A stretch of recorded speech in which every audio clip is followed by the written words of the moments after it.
নমস্কার, পদাতিক ও পাঠক চ্যানেলে আপনাকে স্বাগত। এই চ্যানেলে পরিবেশিত বক্তব্য যদি আপনার ভালো লাগে, আপনার চেতনাকে সামান্য হলেও উজ্জীবিত করে, তাহলে ভিডিওটি লাইক করবেন। চ্যানেলটি অবশ্যই সাবস্ক্রাইব ও শেয়ার করার অনুরোধ রইল। আলোচনা শোনার পর মনে যদি কোনো প্রশ্ন জাগে, তবে অবশ্যই ভিডিওর কমেন্ট বক্সে গিয়ে প্রশ্ন লিখুন, সময় মতো উত্তর দেওয়া হবে। আমাদের আজকের আলোচনার বিষয় বাঙালির বেশবাসের বিবর্তন ও রবীন্দ্রনাথের পোশাক ভাবনা। এই আলোচনা শুরু করবার আগে আত্মপক্ষ সমর্থন করে কিছু কথা বলতে চাই। কেন এমন বিষয় নির্বাচন করলাম তার উত্তরে বলি, ভারত এক বহুত্ববাদী দেশ। ভৌগোলিক দিক থেকে, নৃতত্ত্বের নিরিখে এবং সাংস্কৃতিক দিক থেকে ভারতের জীবন অভিনব, বিচিত্র ও বিশিষ্ট। নানা ভাষা, নানা মত, নানা পরিধানের পাশাপাশি আমাদের যাপনের প্রতিটি পরিসরে আমরা এক অপূর্ব সমন্বয়ের সংস্কৃতি গড়ে তুলেছি। তাই এত বৈচিত্র্যের পরেও এই দেশের ঐক্যবদ্ধতা এক অমূল্য সম্পদ। সম্প্রতি একটি বিশেষ রাজনৈতিক ও ধর্মীয় দলের পক্ষ থেকে নানা রঙের ভারতকে একটি বিশেষ রঙে চুবিয়ে এক দেশ, এক ভাষা, এক ধর্ম প্রতিষ্ঠার চেষ্টা চলছে। এই প্রচেষ্টা ভারতের সমন্বয় সংস্কৃতির পক্ষে বিপজ্জনক। এ কথা মাথায় রেখে ভারতের তথা বাংলার সংস্কৃতির সন্ধান করতেই এই চ্যানেলের জন্ম। তাই আমাদের আজকের বিষয় বাঙালির বেশবাসের বিবর্তন ও রবীন্দ্রনাথের পোশাক ভাবনা। চর্যাপদের সময় থেকে যদি বাঙালি সংস্কৃতির শুরু ধরে নেওয়া হয়, দেখা যাবে সেই সময় গড়পড়তা বাঙালির পোশাক ছিল মোটের উপর এক বস্ত্রের ধুতি ও শাড়ি। যে বাঙালির কথা এখানে বলা হচ্ছে তারা কিন্তু হিন্দু। হিন্দুরা অশীবিত অর্থাৎ সেলাই করা বস্ত্র পরিধান করতেন না। প্রাচীন বাংলা ভূখণ্ডে যারা বৌদ্ধ ছিলেন বা রাষ্ট্রনৈতিক কারণে বৌদ্ধ হয়েছিলেন, তাদের পরিধেয় সম্পূর্ণ অন্যরকম ছিল। সে পোশাকের নাম ত্রিচিবর। চিবর মানে বস্ত্রখণ্ড বা কানি। সেও ছিল অশীবিত। সেলাই করা বস্ত্র সংস্কৃতি ভারতের নিজস্ব সংস্কৃতি নয়। এই সংস্কৃতি হিন্দু ও ইসলামী সংস্কৃতির সমন্বয়ের ফসল। গড়পড়তার বাইরে যারা অভিজাত বা রাজন্য বর্গের অন্তর্গত, তারা অবশ্য নারী পুরুষ নির্বিশেষে চিনাংশুক অর্থাৎ কিনা রেশমের কাপড় পরতেন। অম্র শতকে আছে চিনাংশুকমিব কেতঃ প্রতিবাত্তং নিয়মানস্য স। মেয়েদের তো 12-13 হাতের শাড়ি ছিলই। শীতকালে পুরুষের বস্ত্রের সংখ্যা বৃদ্ধি ঘটত উত্তরীয় ও পাগড়ি যুগে। অবশ্য শীত, গ্রীষ্ম, বর্ষা এই প্রধান ঋতুগুলিতে 3 খণ্ডের বস্ত্র পরিধান না করলে অভিজাত হওয়া যেত না। ভারতের এই বস্ত্র সংস্কৃতি প্রচলিত ছিল তুর্কি আক্রমণের আগে পর্যন্ত। তুর্কি আক্রমণ, তুর্কি শাসন ও আরো পরবর্তীকালে সুলতানি এবং মুঘল আমলে বাঙালির পোশাকে পরিবর্তন এসেছে। সুলতানি আমল থেকেই ধীরে ধীরে বাঙালি তাঁর বসন সংস্কৃতির বিবর্তনকে গ্রহণ করে নেয় প্রায় নির্দ্বিধায়। নির্দ্বিধায় শব্দটি সচেতনভাবে ব্যবহার করলাম। কেন করলাম? যেমন ধরুন, চীনের সামরিক আগ্রাসন নিয়ে আমরা কম বেশি সকলেই প্রতিবাদী, কিন্তু চীনা খাবারে বা চাইনিজ রেস্টুরেন্টে যেতে আমাদের কিন্তু উৎসাহের অন্ত নেই। ঠিক তেমনি তুর্কি আক্রমণে আমরা যত বিরক্ত ও রক্তাক্ত হই না কেন, মুসলিম পোশাকে আবৃত হতে আমাদের তেমন বাধো বাধো ঠেকেনি। ইসলামী খাদ্য এসেছে আরো পরে, মোগলদের সময়। তুর্কি শাসনের পর থেকেই আমরা ইসলামী পোশাকে অভ্যস্ত হয়ে পড়লাম। স্যুট বুট হ্যাটের ভেতর আমাদের দেহখানির সুরক্ষা বা আবরু রক্ষা করতে অনেক সময় লেগেছে। সাহেব তাড়ানোর পরেই আমরা সাহেব হয়েছি। পোশাকে আমরা বরাবরই যাবনি বা ম্লেচ্ছ। আজও কিন্তু আমরা সেই অর্থে দেশি হতে পারিনি। বাঙালির তাই নিজস্ব কোনো বেশবাস নেই, জাতীয় কোনো পোশাক নেই। সনাতনী হিন্দু বসনের সঙ্গে যবন বস্ত্রের সমন্বয় করেই বাঙালি তাঁর বেশবাস নির্মাণ করে নিয়েছিল আদি ও মধ্যযুগে। হাজার বছর ধরে বাঙালির পোশাকে যে খুব একটা বৈপ্লবিক পরিবর্তন ঘটে গিয়েছে এমনটা বলা যায় না, বরং দীর্ঘ কয়েকশো বছর ধরে বাঙালি তার বেশবাসের ঐতিহ্য মোটের উপর অক্ষুণ্ণ রেখেছে। বাংলা সাহিত্যের যে প্রচলিত কাল বিভাজন করা হয় এবং সেই কাল বিভাজনের যে সময়টাকে অন্ধকারময় যুগ বলা হয়, সেই ত্রয়োদশ চতুর্দশ শতকে জীবনযাপনের অন্তর্মহল ছিল খানিকটা টালমাটাল। খাদ্য ও বস্ত্রের মতো অত্যন্ত স্পর্শকাতর দুটি বিষয়ে নানান গ্রহণ বর্জনের সূচনা হয়েছিল সেই সময়। অর্থাৎ এই বিশেষ কাল পরিধিতে ভারতীয় বেশবাসের ইসলামীকরণের সূচনা হয়েছিল। ইতিহাস চর্চা করলে দেখা যাবে খিড়কে দিয়ে হিন্দু নরপতি লক্ষণ সেনের পালিয়ে যাওয়ার সুদূর প্রসারী ফল সত্যিই কিছুটা ফলেছিল, যার প্রভাব পড়েছিল বাঙালির পোশাকেও। এক বস্ত্র বহু টুকরো করে সূচিকর্মের মাধ্যমে পুনরায় জুড়ে দিয়ে এক জটিল ও সুন্দর পোশাকের ভেতর বাঙালি তার দেহরক্ষা ও লজ্জা নিবারণের এক নতুন শোভনতাকে বরণ করে নিয়েছিল। রবীন্দ্রনাথ এই বিষয়টি ব্যাখ্যা করতে গিয়েই বাঙালি সংস্কৃতির সমন্বয়ের কথা বলেছিলেন। পরে আমরা সে প্রসঙ্গে যাব। আশ্চর্য এই যে শাসন বিস্তারে বা সমাজ সমন্বয়ে যেটুকু রক্তক্ষয়ের সন্ধান পাওয়া যায়, বাঙালির পোশাকে যে বৈপ্লবিক পরিবর্তন হয়ে গেল তাতে কোনো রকম রক্তপাত কিন্তু লক্ষ্য করা যায়নি। প্রাচীন ও মধ্যযুগের বাঙালি নতুন ধরনের সংস্কৃতির স্বাদ নিতে খুব একটা যে নিরুৎসাহ ছিল এমন বলা যাবে না, বরং কিছুটা বিপরীত চিত্র লক্ষ্য করা যায়। যেমন কবি মালাধর বসু উচ্চ রাজপদে বসে একদিকে ভাগবতের অনুবাদ করছেন, অন্যদিকে হৃষ্ট চিত্তে গুণরাজ খান উপাধি গ্রহণ করছেন। কিছু পরে রূপ ও সনাতন গোস্বামীও সাকর মল্লিক ও দবির খাস উপাধি গ্রহণ করে যবন ভবন আলো করছেন। তারা কি কেবল উপাধিটুকুই গ্রহণ করেছিলেন? বেশবাসের কি কোনোই অদল বদল ঘটাননি? এই প্রশ্নের উত্তরে আমাদের গ্রীবা কিন্তু ফ্লেক্সিবল হয়ে কোন দিকে ঝুঁকবে বলা মুশকিল। সাধারণ যুক্তি বলে, যারা দরবার আলোকিত করলেন তারা কখনো দরবারি খান পান বসনে ভূষণে বিভূষিত হলেন না, তা কখনো হতে পারে না। চৈতন্যদেবের 100-150 বছর আগেই বাঙালির উত্তমাঙ্গে উত্তরীয় খসে গিয়ে আচকান আলখেল্লা চোগা চাপকান চড়েছিল কিনা সুনিশ্চিত করে বলা সম্ভব নয়।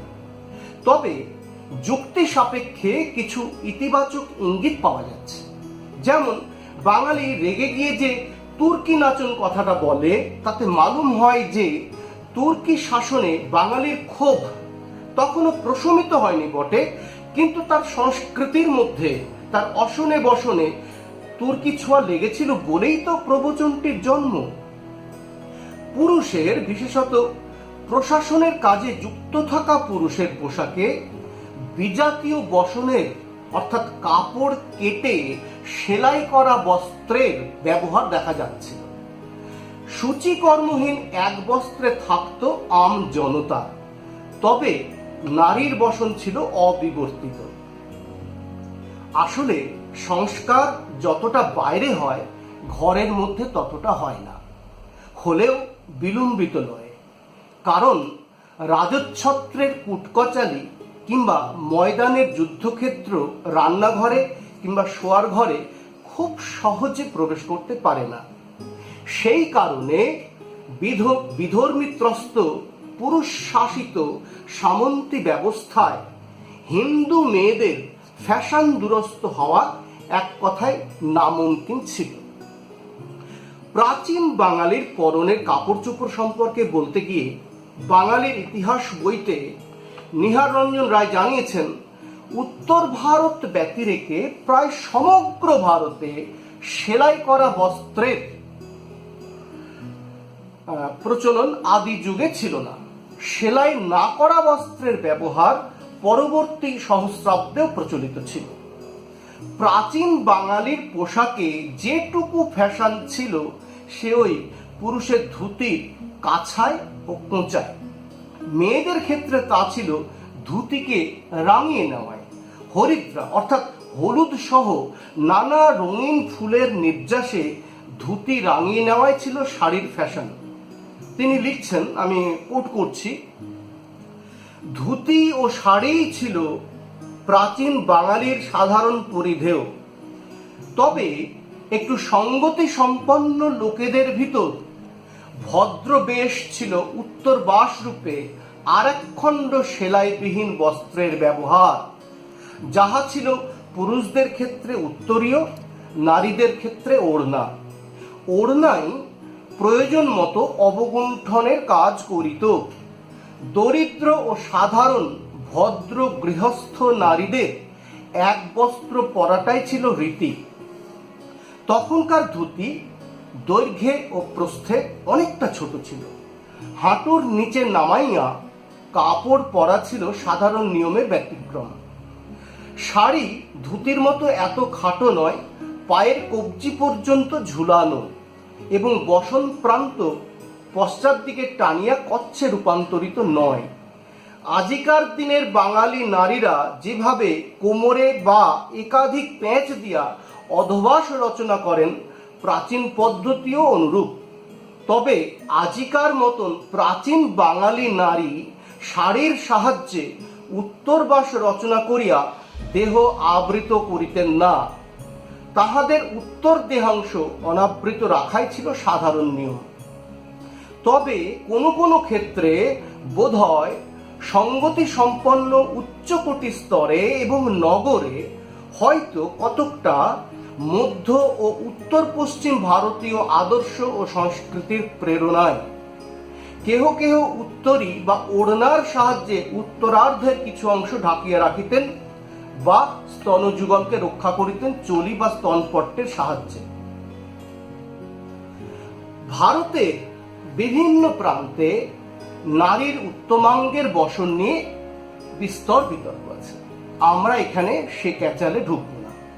কিন্তু এটুকু মেনে নিতে হবে যে আদি মধ্যযুগে বাঙালি নারীর বক্ষ আচ্ছাদনের আদি স্তনপট্ট বা চলিই কিন্তু কাঁচুলি রূপে আত্মপ্রকাশ করেছিল।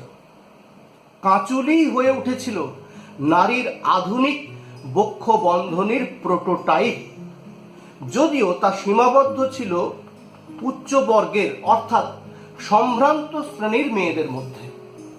অন্তত মধ্যযুগের বাংলা সাহিত্যের প্রধান রচনাগুলিতে বক্ষ বন্ধনী হিসেবে কাঁচুলির ব্যবহার আমরা দেখতে পাচ্ছি উচ্চকোটির মেয়েদের অঙ্গে। আম বাঙালিনী কিন্তু একদম টপলেস। বড় চণ্ডীদাস, কৃত্তিবাস, বিজয়গুপ্ত, দ্বিজ রামদেব থেকে একেবারে ভারতচন্দ্র পর্যন্ত সকলের কাব্যেই নারীর স্তনপট্ট হিসাবে কাঁচুলির উল্লেখ রয়েছে। মুকুন্দ চক্রবর্তীর চণ্ডীমঙ্গল কাব্যে ফুল্লরাকে ছলনার সময় দেবী চণ্ডীর সাজ ছিল এই রকম, বক্ষের কাঁচুলি করে ঝিলিমিলি, অথচ ফুল্লরার দশা শিরে দিতে নাহি আটে খুঁইয়ার বসন। বোঝা যাচ্ছে অবরবর্গের মেয়েদের লজ্জা শরম, সামাজিক মানমর্যাদার সঙ্গে উচ্চ বর্গের সম্মানবোধের ফারাকটা একালের মতো সেকালও বেশ দুস্তর ছিল। একই ছবি দেখতে পাওয়া যাবে মহারাজা কৃষ্ণচন্দ্রের সভাকবি ভারতচন্দ্রের অন্নদামঙ্গল কাব্যেও। এখানেও অন্নদার মোহিনী রূপ ধারণে দেখা যায় রাজকীয় বসন ভূষণের ছবি। আমি কোট করছি, রতন কাঁচুলি শাড়ি বিজলি চমকে, মণিময় আভরণ চমকে ঝমকে। এর বিপরীতে অন্নদা যখন জরতি বেশে ব্যাসদেবকে ছলনা করছেন, তখন দেখছি তার শাড়ি শতগাটি ছিঁড়া টেনা করি পরিধান। অর্থাৎ মূল্যবান বস্ত্রের মতো কাঁচুলিও ছিল কেবল বিত্তবান তথা সম্ভ্রান্ত ঘরের মেয়েদের বক্ষাবরণী। এর বাইরে বৃহত্তর সমাজের বিশেষ গরিব ঘরের মেয়েদের এই বালাই ছিল না। ফুল্লরার মতো অসংখ্য শ্রমজীবী মহিলা টপলেস হয়েই জীবন নির্বাহ করত। বসনের এই বৃত্তগত ফারাকটা কিন্তু সমাজের বৃত্ত ও চিত্তগত শ্রেণী অবস্থানকেই চিনিয়ে দেয়। আমাদের মনে রাখতে হবে, প্রাচীন বাঙালির পোশাক ধুতি ও শাড়ি পরবর্তীকালে উচ্চ বর্ণের ও উচ্চবিত্তের পোশাক হিসেবে অভিজাত ও অনভিজাত উভয় দিক থেকেই অক্ষুণ্ণ থেকেছে। সারা ভারতে তুর্কি পরবর্তী সুলতানি আমলে এবং মোগল জমানায় অখণ্ড বাংলাদেশে হিন্দু বাঙালির পোশাকে ইসলামীকরণের ছোঁয়া কিন্তু লেগেছিল। চৈতন্য পূর্বকালের বাঙালি ধর্মীয় সংস্কারের ঊর্ধ্বে উঠে কেবল ভাষার ব্যাপারে নয়, পোশাকের ক্ষেত্রেও যাবনী মিশালকে নির্দ্বিধায় গ্রহণ করেছিল, যা আজও অটুট। এমনকি দেওয়ানি লাভের পর ইস্ট ইন্ডিয়া কোম্পানির হাতে এবং পরে পুরোপুরি ব্রিটিশ অধীনস্থ হয়েও আম বাঙালি মুসলমানি পোশাক ছাড়েনি। 19 ও 20 শতকের প্রথমার্ধে কতিপয় বাঙালি ইংরেজি পোশাকে শোভিত হলেও এই পোশাক কিন্তু ট্রেন্ড হয়ে ওঠেনি। অর্থাৎ বিলিতি পোশাকের মাইকেল মধুসূদনরা ছিলেন সত্যিকারের সংখ্যালঘু। বরং স্বাধীনতা পরবর্তীকালেই আমরা খুব বেশি করে সাহেব হয়ে উঠেছি। সুদীর্ঘ কাল ধরে বাঙালি ইসলামী বস্ত্রশৈলীকে আপন করে নিয়েছে। আশ্চর্যের কথাই যে খাদ্য সংস্কৃতিতে মধ্যযুগের বাঙালি যতটা অনুদার, ঠিক ততটাই উদার হয়ে উঠেছিল বসন সংস্কৃতিতে। এই প্রবণতার ফলেই তুর্কি শাসনের পর থেকে বাঙালির গায়ে উঠেছে জুব্বা মানে জব্বা, কাবা, কুর্তা, কাপ্তান, চোগা, চাপকান, কামিজ, পায়জামা, আলখাল্লা, মূল উচ্চারণটা আলখেল্লা, আচকান, জামা, পিরানের মতন সুদূর পূর্ব ও মধ্য প্রাচ্যের ইসলামী পোশাক। একটু খেয়াল করলেই দেখা যাবে পঞ্চদশ-ষোড়শ শতকের বাংলা ভাষায় তেমন ভাবে কিন্তু আরবি, ফার্সি, তুর্কি শব্দের প্রয়োগ ঘটেনি, কিন্তু এর পরের শতক থেকে বাংলা ভাষায় দেদার আরবি ফার্সি শব্দের প্রবেশ ঘটতে থাকে। রাষ্ট্রীয় কারণের অনেকটাই কিছুটা ভাষার নিজস্ব প্রবণতার জন্য বটে।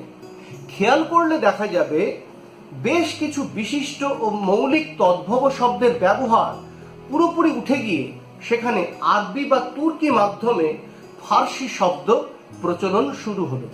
যেমন বাতাস হয়ে গেল হাওয়া, রাতা হয়ে গেল লাল, নাড়া হয়ে গেল চাকর, ভূমি শব্দজাত ভূমি হয়ে গেল জমি। অন্যদিকে এমন কিছু শব্দ এসে গেল যেগুলো বাংলায় একেবারেই ছিল না, যেমন আইন, কানুন, আদালত, ফসল, মাহিনা, জামা, বন্দুক, মোজা, কাগজ, হিসাব প্রভৃতি। তুর্কি শাসনের প্রত্যক্ষ ফল হিসেবেই বাংলা ভাষায় এই শব্দগুলির আমদানি হয়। ভাষার মতো পোশাকের ক্ষেত্রেও পঞ্চদশ, ষোড়শ, সপ্তদশ এই 3টে শতক হয়ে উঠেছিল ইসলামী বসন গ্রহণ করবার কাল। শ্রীকৃষ্ণ কীর্তনে এবং বিজয়গুপ্তের কাব্যে সেলাই করা কাঁচুলির কথা আছে। অর্থাৎ পঞ্চদশ শতকে হিন্দু পোশাকের ইসলামীকরণ শুরু হলেও পরবর্তী 2টি শতকে তা ট্রেন্ড হয়ে উঠেছিল। সেই যে 18 জন তুর্কি সেনা বাংলার বায়ুমণ্ডলে ঢুকে পড়েছিল, তার পিছন পিছন বহু দর্জিও কি সুচ, সুতো, কাঁচি হাতে ঢুকে পড়েনি?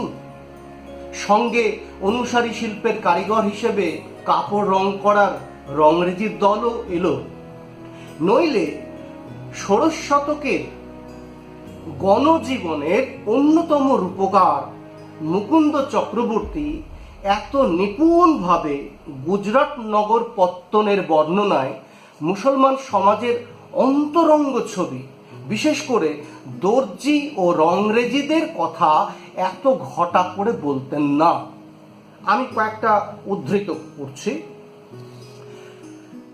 দর্জি কাপড় শিয়ে বেতন পাইয়া জিয়ে গুজরাটে বইসে এক পাশে। আরেকটা বলি, কাটিয়া কাপড় শিয়ে দর্জির ঘটা, নোয়াল বুনিয়া নাম ধরয়ে বেনোটা। কিংবা রঙ্গরেজ নাম ধরে রঙ্গন ধরিয়া। অথবা বসন রাঙ্গায়া কেহ ধরে রং রেজ, লোহিত বসন শিরে ধরে মতা তেজ। অথবা বসিলা শিবনকার করিয়া রসান ইত্যাদি। এর পাশে তাঁতিপাড়ার ছবিও কিন্তু মুকুন্দ চক্রবর্তী তুলে ধরতে দ্বিধা করেননি। শত শত এক যায় বৈশে তথা তন্তুবায়, ভুনি খুনি ধুতি বুনে গড়া। বিজয়গুপ্তের মনসামঙ্গলে কাপড় কেটে সেলাই করার কথা উল্লিখিত হয়েছে। যেমন হীরার ধারে কাটি বস্ত্র করে খান খান, শুইছে শিয়নি দিয়া করিল নির্মাণ। এইভাবে কাপড় কেটে সেলাই করা সংস্কৃতি হিন্দুদের নয়, তুর্কি বিজয় পরবর্তী কালের ইসলামী সংস্কৃতির অঙ্গ। বিজয়গুপ্তের মনসামঙ্গল তুর্কি বিজয়ের বেশ কিছু পরে রচিত হয়েছে বলে এমন একটি গুরুত্বপূর্ণ ইতিহাস সূত্র আমাদের হাতে এসে গেছে। সংস্কৃতির ধারাজল নিজস্ব গতিতে এগোয়। বাইরে থেকে ঝড় ঝাপটা এলেও ঘরের ভেতরটা খুব একটা বদলায় না। বাঙালি হিন্দু নারী পুরুষ নির্বিশেষে ভারতীয় পোশাক হিসেবে ধুতি ও শাড়িকে বিসর্জন দেয়নি বটে, তবে পঞ্চদশ ষোড়শ শতক থেকে বিধর্মীয় বসনে ভূষিত হতেও দ্বিধা করেনি। এ বিষয়ে খুব বেশি তথ্য প্রমাণ পাওয়া না গেলেও সাহিত্যে যেটুকু উল্লিখিত হয় সেটাকে গ্রহণযোগ্য প্রমাণ ধরে নিলে দেখা যাবে বেশবাসের পরিবর্তনে বাঙালির ওজোর আপত্তি কোনো কালেই খুব একটা জোরালো ছিল না। ত্রয়োদশ চতুর্দশ শতককে ক্রান্তিকাল ধরলে পরবর্তী শতকগুলো কিন্তু বসন সংস্কৃতির সমন্বয়ের ইতিহাস। রাষ্ট্রীয় উত্থান পতনের সময় সাংস্কৃতিক জগতেও যে ঢেউ উঠবে এমন কোনো কথা নেই। হাতে গরম উদাহরণ, বিলিতি বস্ত্র বয়কট আন্দোলনের সময় একটা বিরাট অংশের মানুষ যেমন ম্যানচেস্টারের কাপড় বর্জন করেছিল, তেমনি জনসমাজে একটা বড় অংশের জনতা এই আন্দোলনে সামিল হননি।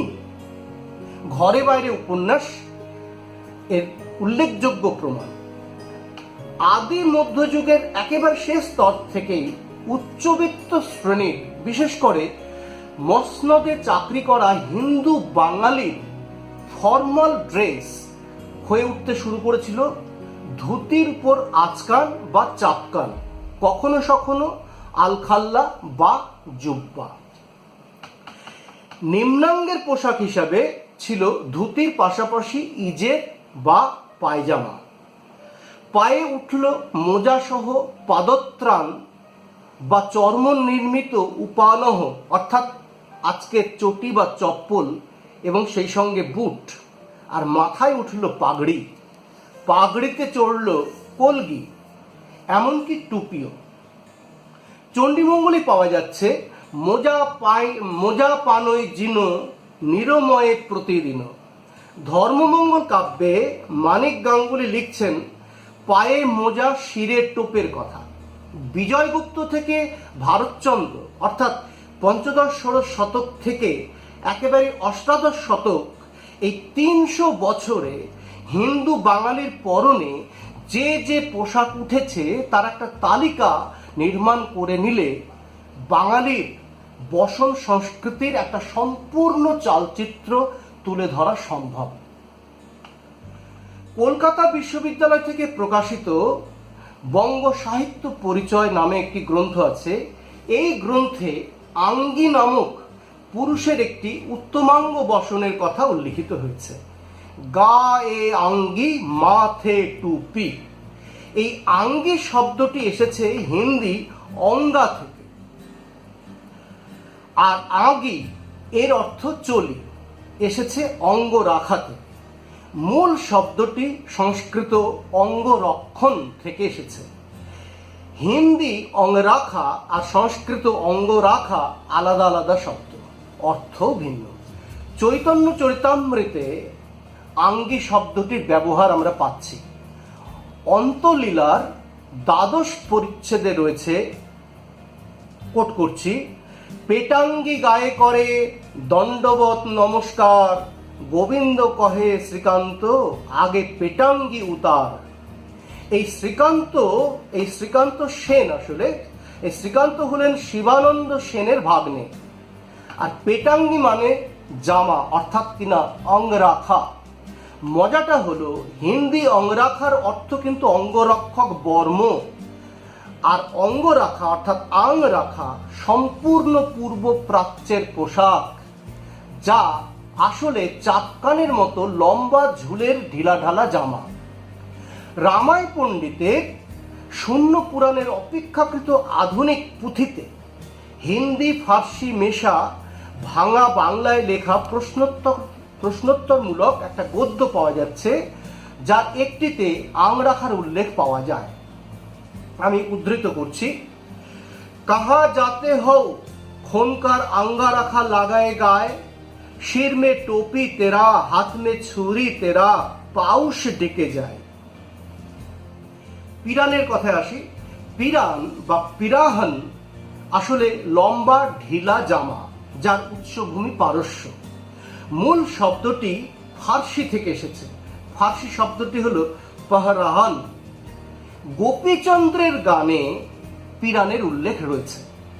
আবার আচকান শব্দটির উৎস হচ্ছে হিন্দি। আচকান হলো 5 কলির লম্বা আংরাখা, অর্থাৎ চাপকান। চাপকানের জুড়ি হিসেবে যে ঊর্ধ্ব বসনটি একসঙ্গে উচ্চারিত হতো কয়েক দশক আগে পর্যন্ত, সেই চোগা কিন্তু তুর্কি চোগার থেকে এসেছে, যা আসলে বুক কাটা লম্বা ঢিলে জামা মাত্র, কিন্তু কামিজ নয়। কামিজ হলো পর্তুগিজ ক্যামিসা, ফার্সি কামিজ এবং ইংরেজি কামিজে এর এক আশ্চর্য মিশেলের জামা। জামা শব্দটিও কিন্তু ফার্সি জাম শব্দ থেকে এসেছে, যা আমাদের আজকের শার্ট।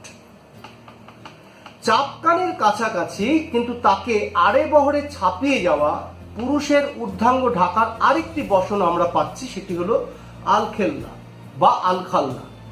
মূল শব্দটির উৎস তুর্কি, আল খালিক। পীর, ফকির, দরবেশ, বাউলদের পোশাকটি রবীন্দ্রনাথের ব্যবহারে ধন্য হয়েছে এবং জনমান্যতা পেয়েছে। এই পোশাকটি আসলে হাঁটু পর্যন্ত লম্বা ঝুলের ঢিলা বোতাম দেওয়া কাবা বিশেষ। কাবা মূল শব্দটি হলো কবা, এটিও আরবি শব্দ। কাবার সঙ্গে আলখাল্লার তফাৎ এর ঝুলে। আলখাল্লা হাঁটু ছাড়ালে কাবায় রূপান্তরিত হয়। কাবাকে ঢিলা আস্তেন জামা বলা হয়ে থাকে, অর্থাৎ বিলিতি লং গাউন। এর কাছাকাছি পুরুষের ঊর্ধ্বাঙ্গের আরেকটি বস্ত্র পাচ্ছি, জুব্বা বা জব্বা, যেটি এসেছে ফার্সি জুব্বাহ থেকে। ইংরেজি ওভারকোটের মতো বেশ দীর্ঘ এবং চওড়া জামাটির ব্যবহার পীর, পয়গম্বর, মুর্শেদ, ফকির, দরবেশ হয়ে সাধারণ বাঙালির গায়ে চড়েছিল আজ থেকে প্রায় কয়েক শতক আগে, অন্তত চৈতন্যদেবের জন্মের আগে। ইসলামী ভূখণ্ডে অর্থাৎ আরব, ইরান, ইরাক, আফগান প্রভৃতি দেশে অত্যধিক শীত ও গরম। এই শীতাতপ প্রতিরোধের জন্যই পোশাকের এই ঝুল বাহুল্য উত্তর ভারত হয়ে শীত গ্রীষ্মের বাংলাতেও গৃহীত হয়েছিল। সরকারি বাধ্যবাধকতা ছিল এমন তথ্য কিন্তু সত্যিই পাওয়া যায়নি। এরই আধুনিক রূপ পাঞ্জাবি, যা আরো আধুনিক হয়ে শেরওয়ানি হয়ে উঠেছে এবং বাঙালি বিয়েতে বরের অন্যতম পোশাক হয়ে উঠছে ইদানিং। পুরুষের দেহের উত্তরভাগ আচ্ছাদনে আরো কয়েকটি বসন পাওয়া যাচ্ছে, যার দুই একটি বাদে বাকি সবগুলি অভারতীয় বা অসনাতন। অর্থাৎ বাংলায় ইসলামীকরণের ধারাতেই এই বসনগুলির আবির্ভাব ঘটেছে। সনাতন উত্তরবাস বলতে পুরুষের উত্তরীয় আর নারীর পঞ্চুলিকা অর্থাৎ কাঁচুলির কথা বলা হচ্ছে। উত্তরী নয় কিন্তু, উত্তরী মানে পৈতা। উত্তরীয়র জায়গায় ফার্সি চাদর বা চাদ্দর এবং আরবি আলোয়ান এসেছে তুর্কি পরবর্তীকালে। চাদর ফাদর নাহি কিছু গায়ে, আলালের ঘরের দুলালে, এরকম একটা কথা আমরা পাচ্ছি, একটা আক্ষেপ পাচ্ছি, যার শুরুয়াত হয়েছিল সুলতানি আমলে। পৌরাণিক কালের পর পশুর লোমে তৈরি শীত বস্ত্র হিন্দুরা গায়ে তোলেনি। অনেক সময় লেগেছে পশুর লোমে তৈরি শীত বস্ত্র গায়ে তুলতে। যদিও শিরবস্ত্র হিসেবে পাগড়ির একটা সনাতন ঐতিহ্য ছিল। সেই ঐতিহ্যে সরপেচের মতো মূল্যবান বস্ত্রেও উঠেছে আরব দুনিয়ার কলগি। মধ্যযুগের বাঙালি সুদীর্ঘকাল গেঞ্জি বা বানিয়ান পরিধান করেননি, কিন্তু তার অভাব পূরণ করেছে আরেকটি ইসলামী বসন। এটি হলো ফতুয়া। আরবি ফাতুহি, ফতেহা হয়ে ফতুয়া শব্দটি এসেছে।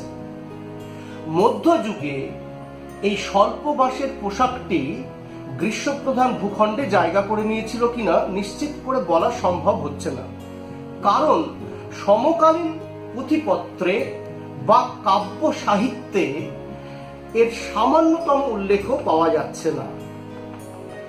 নারীর বক্ষ বন্ধনী হিসেবে কাঁচুলি ছাড়া আরেকটি বস্ত্রের কথা পাওয়া যাচ্ছে। এটি হলো কাঁচুলি তুল্য ওড়না বা দোপাট্টা।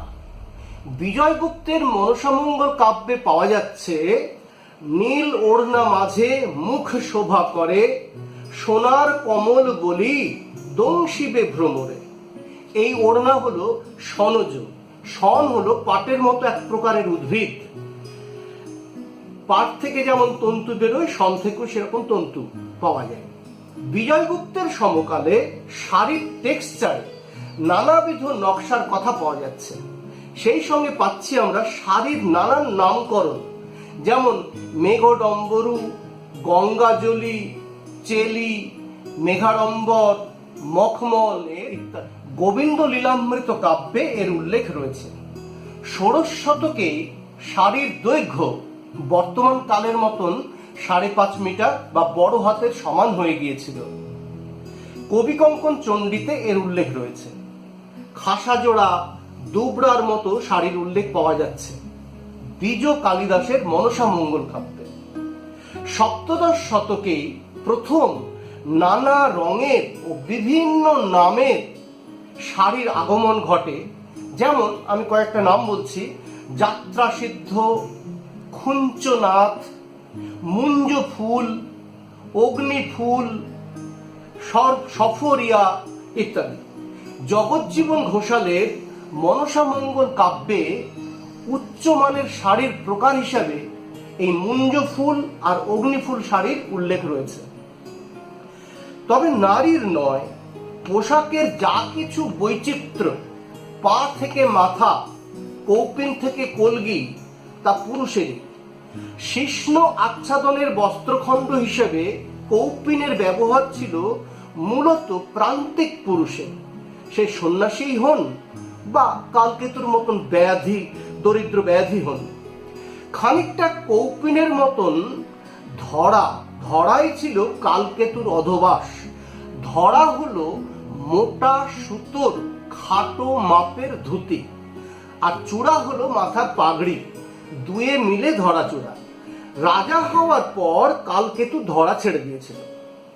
চূড়া মাথায় ছিল কিনা মুকুন্দ জানাননি। রাজা হওয়ার পর কালকেতুর গায়ে চড়েছিল অভিজাত বস্ত্র, পট্ট বস্ত্র। কিরকম সেই বিবরণ: কনকের সাজাকুড়া, বিচিত্র পাটের গড়া, মাঝকুড়া হীরায় জড়িত। মনে রাখতে হবে, এই পট্ট বস্ত্র কিন্তু কীটজ বা সনজ, রেশম কীট বা পাটের তন্তু, এই দুই প্রকারেরই হতে পারে। কালকেতু পড়েছিল গড়া, মানে রেশমের ধুতি, অর্থাৎ রাজবেশ। বিবরণটা এইরকম: চন্দনে চর্চিত তনু, হেন দেখি যেন ভানু, তসর বসর পরিধান। তসর কীটজ অর্থাৎ রেশমের। পায়জামা এসেছে ফার্সি পাজামা, পাও জামা হয়ে, অর্থাৎ ঢিলা ইজের বা বিলিতি ট্রাউজারের মতন পোশাক। বাঙালির অধবাস হিসেবে পায়জামা পরার চল শুরু হয়েছিল সুলতানি আমল থেকে। যদিও মনসামঙ্গল কাব্যগুলিতে ইজেরের ব্যবহার হিসেবে ইজেরের তেমন উল্লেখ আমরা দেখতে পাচ্ছি না, কিন্তু মুকুন্দের অভয়মঙ্গল কাব্যে ইজের পরার কথা কিন্তু আছে। হিন্দুর কাছে বিজাতীয় এই অধবাসটি তেমন মান্যতা পায়নি বলেই কি কবি মুকুন্দ একটু টেরা চোখে মুসলমানদের ইজের পরার বিবরণ দিয়েছেন? কবির বয়ানে মুসলমানদের ইজের বা পায়জামা পরার বৃত্তান্তটি বেশ চমৎকার। আমি উদ্ধৃত করছি: ধরয় কম্বজ বেশ, মাথাতে না রাখে কেশ, বুক আচ্ছা দিয়া রাখে দাড়ি, না ছাড়ে আপন পথে, 10 রেখা টুপি মাথে, ইজার পরায়ে দৃঢ় দড়ি। রামাই পণ্ডিতের শূন্য পুরাণের অর্বাচীন একটি পুঁথির এক জায়গায় ইজারের উল্লেখ রয়েছে। সেই বিবরণে হিন্দু মুসলমানি পোশাকের দ্বন্দ্ব ও সমন্বয়ে একটা উষ্ণতা কিন্তু আমরা টের পাই। ধর্মমঙ্গলের কাহিনীতে জালালি কালিমা বলে একটা অংশ আছে। জালালি কালিমা, কালিমা মানে কলমা, শব্দটি আরবি। আল্লাহ ও হজরত মোহাম্মদকে স্বীকার করাই হলো জালালি কলিমা। এইরকম একটি কলিমা আমরা পাচ্ছি, আমি উদ্ধৃত করছি জায়গাটা: অপূর্ব সুনহ সবে, স্বর্গের যতেক দেবে, বিলাতে হইলা সাহেব রূপী, ছাড়িলা আহ্নিক পূজা, পরিধান কুর্তি মুজা, হাতে বেদ শিরে দিলা টুপি। এই কালিমার আরেকটি জায়গায় একটা সুন্দর বিবরণ পাচ্ছি আমরা: এই রূপে দ্বিজগণ করে সৃষ্টি সংহরণ, এ বড় হইল অবিচার, অন্তরে জানিয়া মর্ম, বৈকুণ্ঠে থাকিয়া ধর্ম, মায়ারূপী হইল খন্দকার, হইয়া যবন রূপী, শিরে ধরে কালো টুপি, হাতে ধরে তীরকস কামান, চাপিয়া উত্তম হয়, ত্রিভুবনে লাগে ভয়, খোদাই হইল এক নাম, নিরঞ্জন নিরাকার হইল ভেস্ত অবতার, মুখেতে বলয়ে দম্মাদার। যতেক দেবতাগণ সভে হইয়া এক মন, আনন্দেতে পড়িল ইজার। মজাটা কোথায় দেখুন, হিন্দু দেবতারা আনন্দে ইজের পরে গুলতানি মারছে, তথাকথিত হিন্দুত্ববাদীরা দুঃস্বপ্নেও এই দৃশ্য কল্পনা করতে পারবেন না। মধ্যযুগে বাঙালি এতটাই কিন্তু উদার ছিল, এবং খেয়াল করুন এখানে হিন্দু দেবতারা ইসলামী পোশাক পরে স্বর্গে মস্করা করছে, গুলতানি মারছে। এই দৃশ্য অভাবনীয়। আসলে আম বাঙালি ইসলামী পোশাক গ্রহণ করেছিল, তারই একটা নজির। এবং বিশেষ করে সাধারণ হিন্দুরা অধবাস হিসাবে পায়জামা পরেছে অষ্টাদশ-19 শতকে এসে। আমরা যে পুঁথিটির কথা বললাম, এই পুঁথিটি কিন্তু 19 শতাব্দীর, অষ্টাদশ-19 শতাব্দীর পুঁথি। ধরে নেওয়া যেতে পারে যে মধ্যযুগের হিন্দু বাঙালি অধবাসে সনাতনী ঐতিহ্যকে রক্ষা করে উত্তরবাসে শাসককে খুশি করে এক অভূতপূর্ব পোশাকের জন্ম দিয়েছিল। এই মিশ্র বা সমন্বয়ী বসন সংস্কৃতি সম্পর্কে রবীন্দ্রনাথ সদর্থক ছিলেন বলেই বাঙালির জাতীয় পোশাক হিসাবে ধুতি চাপকানের আরেকটু আধুনিক প্রাগ্রসর ইসলামী পোশাক পায়জামার সঙ্গে চাপকানের পক্ষে সওয়াল করেছিলেন। তিনি স্মরণ করিয়ে দিয়েছেন ভারতের বীর রাজপুত এবং শিখ সর্দাররা পায়জামা চাপকান পরেই কিন্তু যুদ্ধ করেছিলেন, এবং এই বেশে রানা প্রতাপ এবং রণজিৎ সিংহের কথা স্মরণ করিয়ে দিয়েছেন স্বয়ং রবীন্দ্রনাথ। পদবাস হিসেবে জুতো মোজা সম্পর্কে বাঙালি হিন্দুর উদার হতে বেশি সময় লাগেনি। কাঠের খড়ম ছেড়ে চামড়ার পাদত্রাণ বা উপানহ পরিধানে তার খুব বেশি সংকোচ দেখা দেয়নি, দেওয়ার কথাও নয়। কারণ কাঠের খড়ম পরে আর যাই হোক শ্রমসাধ্য জীবিকায় টেকা সম্ভব নয়। পশমের তৈরি ফার্সি মোজা পায়ে দিয়ে মাথায় টুপি পরে সাহেব সাজার অনেক আগে প্রাক্তন শাসকের সংস্কৃতি বরণ করে নিতে বাঙালি তেমন কিন্তু অখুশি হয়নি।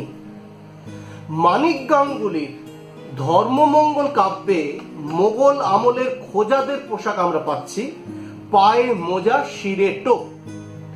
এমনকি কবি মুকুন্দের কবিকঙ্কন চণ্ডীতেও পাওয়া যাচ্ছে মোজা পানয় জিনো নিরময়ে প্রতিদিন, এরকম উদ্ধৃতি।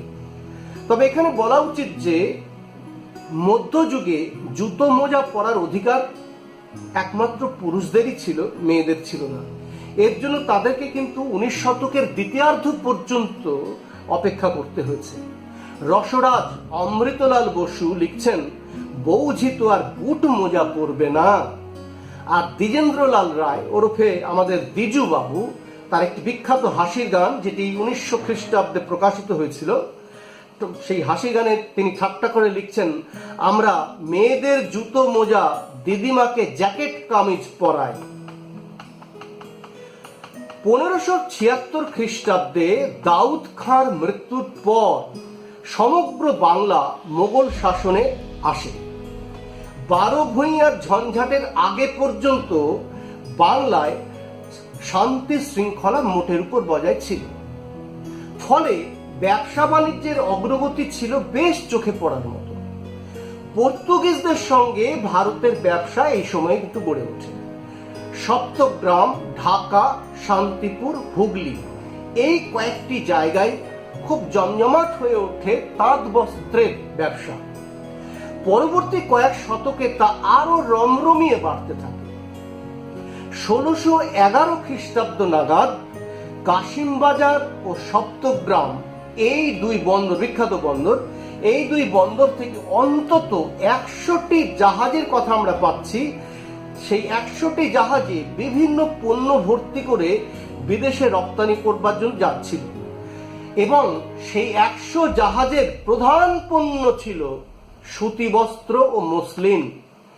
মনে রাখা ভালো, ততদিনে কিন্তু ইস্ট ইন্ডিয়া কোম্পানি ইংল্যান্ডের রানীর কাছ থেকে ভারতে বাণিজ্য করার ছাড়পত্র পেয়ে গিয়েছে 1600 খ্রিস্টাব্দে। আর 1639 খ্রিস্টাব্দ থেকে ইস্ট ইন্ডিয়া কোম্পানি সরাসরি বাংলা ও গুজরাটে বস্ত্র বাণিজ্য শুরু করে দিয়েছে। বাংলার তাঁত শিল্প এই সময় উজ্জীবিত হয়, নতুন দিশা পায়। পলাশীর যুদ্ধ এবং সিরাজের পতনেও বাংলার ঘরে ঘরে তাঁতের মাকুর টানাপোড়েনের শব্দ এতটুকু স্থিমিত হয়নি। এই সময় অর্থাৎ 1766 থেকে 1818 এই 4 দশক জুড়ে বাংলা থেকে গ্রেট ব্রিটেনে যত বস্ত্র আমদানি হয়েছে তার একটা তালিকা দিলেই আমরা বুঝতে পারবো তাঁত শিল্পে বাংলা কতখানি উন্নত হয়েছিল এবং বাংলার এই বিষয়ের হাল হাকিকতটা আমরা বুঝতে পারবো। আর এই সময়টাও মাথায় রাখতে হবে, ইংল্যান্ডে কিন্তু শিল্প বিপ্লব হয়ে গেছে। শিল্প বিপ্লবের প্রভাব বাংলায় পড়েছে আমরা এমন কথা বলছি না, এমন কোনো তথ্য আমাদের হাতে নেই। ইংল্যান্ড কিন্তু একটা কথা মনে রাখতে হবে, ইংল্যান্ড থেকে যন্ত্রপাতি বাংলায় এনে শিল্প স্থাপন করে কাপড় বুনলে উৎপাদন মূল্য বেশ কমে যেত। এতে যে ঘোর লোকসান ঝানু ব্যবসায়ী ইংরেজদের বুঝতে তেমন অসুবিধা হয়নি। ঠিক এই কারণেই ইংরেজরা এদেশে শিল্প স্থাপন না করে এদেশের বস্ত্র পণ্য রপ্তানি করে ম্যানচেস্টার থেকে বানিয়ে আবার ভারতে আমদানি করে বিক্রি বাট্টা করতো এবং বিস্তর মুনাফা করত। এভাবেই ব্রিটিশদের লোভ ক্রমশ বাড়ছিল। তাই ভারতে তথা বাংলায় কাঁচা বস্ত্র পণ্য রপ্তানি করাতে তাদের উৎসাহ ছিল, শিল্প স্থাপনে নয়। আগেই বলেছি 1760 থেকে 1840 এই সময়টা হচ্ছে ইংল্যান্ডের শিল্প বিপ্লবের একটা আনুমানিক সময়। এই বিপ্লবের সবচেয়ে বড় সাফল্য এবং প্রসার ঘটেছিল বস্ত্র শিল্পে। শিল্প বিপ্লবের প্রত্যক্ষ বা পরোক্ষ প্রভাব কোনোভাবেই কিন্তু বাংলাদেশের পড়ার কথা নয়।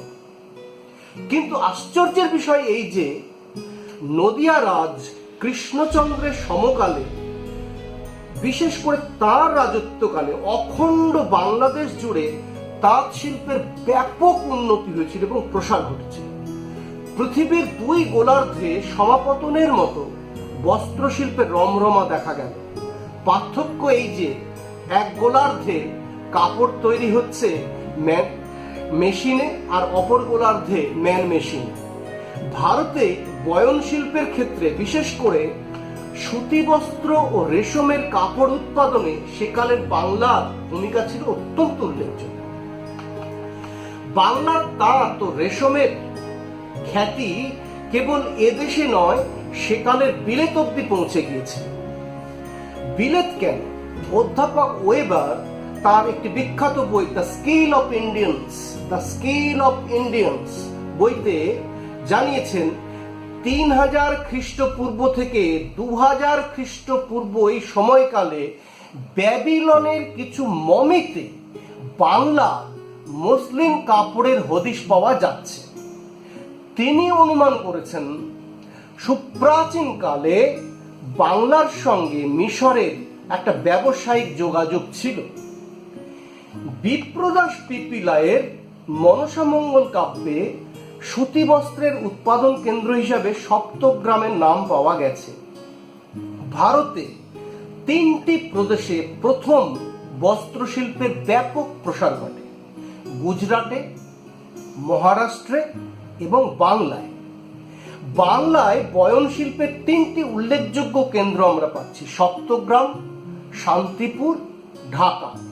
এই 3টি অঞ্চলকে কেন্দ্র করে আরো বৃহত্তর একটি বস্ত্র বয়নের মানচিত্র আমরা দেখতে পাচ্ছি।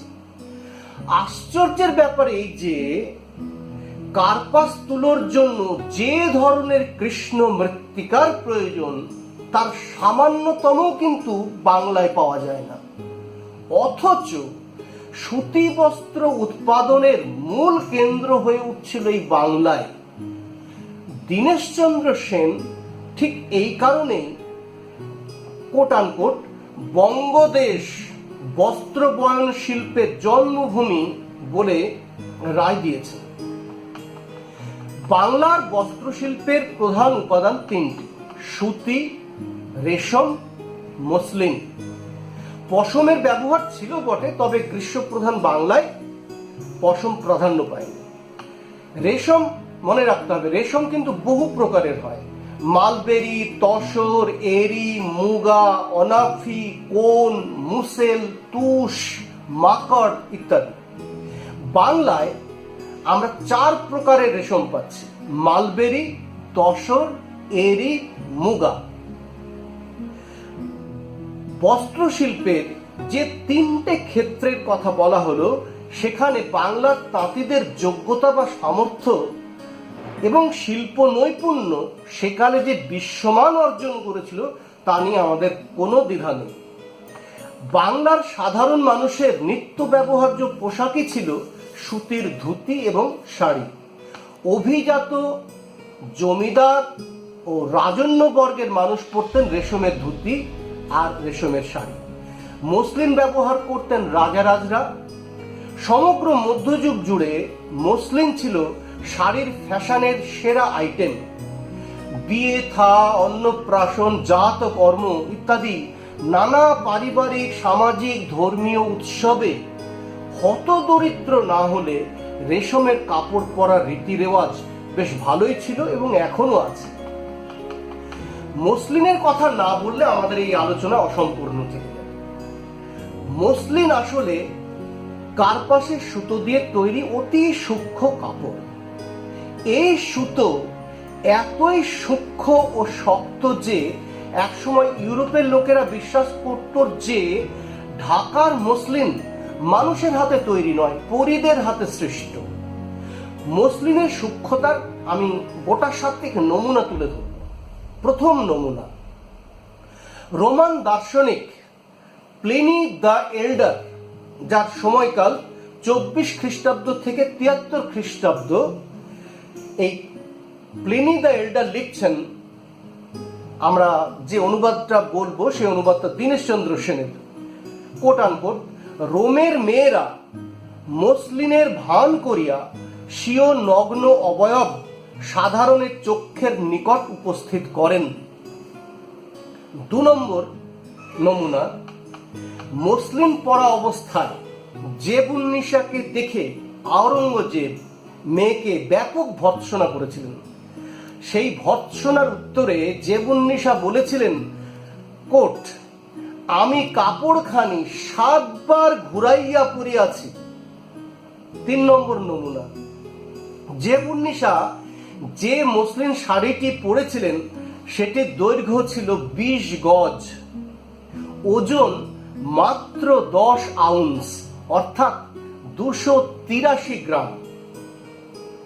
4 নম্বর উদাহরণ, লন্ডনের শিল্পশালায় এটি প্রদর্শিত হয়। এই শাড়িটির দৈর্ঘ্য হচ্ছে 20 গজ, প্রস্থ হচ্ছে 1 গজ, আর 7.5 আউন্স, ওজন হচ্ছে 7.5 আউন্স অর্থাৎ 212 গ্রাম।